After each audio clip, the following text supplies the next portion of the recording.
Gentleman from Hanover, Mr. Cox. Incidentally, I wouldn't want to follow that. Mr. Speaker, I was getting ready to say, didn't you have somebody else you wanted to call first? Mr. Speaker, I rise for a point of personal privilege. Gentleman has the floor.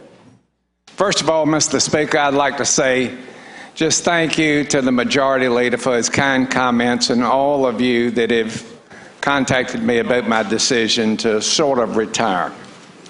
But it's really not about me, the reason I stand, Mr. Speaker. I also wanted to thank the Clerk of the House, Mr. Paul Nardo.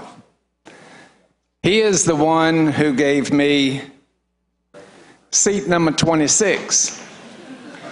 And I'm very grateful for that, for a reason that you may not know. Nor did I know until the session was just about over. The waning days of the last session, I found out that my seatmate, the kind and quiet gentleman from Poquoson, is someone who I did not know who he was. He is an American hero. He is an accomplished author, and someone that it took me about an hour after we left session, I went online to Amazon. There's a book that the gentleman from Poquoson authored, and it tells of his heroic events in service to this great nation more than 50 years ago in Vietnam. I read that book. It's a thin book. It's a small book, but it's a powerful story about his heroic efforts under fire, serving his nation in the call to freedom. I wrote him after I read the book. I couldn't put it down. It goes from his youth. By the way, it's worth it to purchase the book just to see how skinny and youthful he was. There are pictures.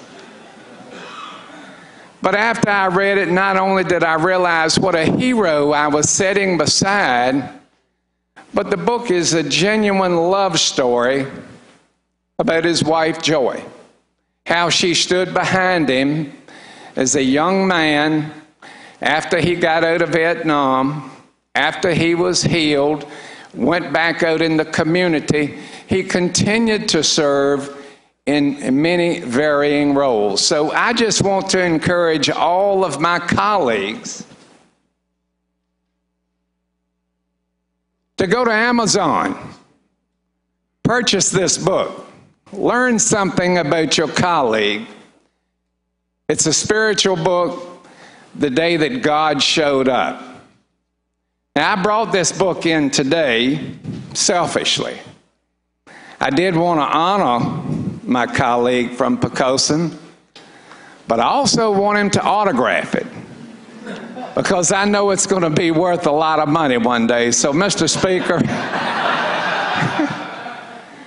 I hope you'll buy the book, but Mr. Speaker, I hope that my colleagues will join me in giving the gentleman from Poquoson a warm round of applause for his great service to our nation and continuing service today in the House of Delegates. Thank you, Mr.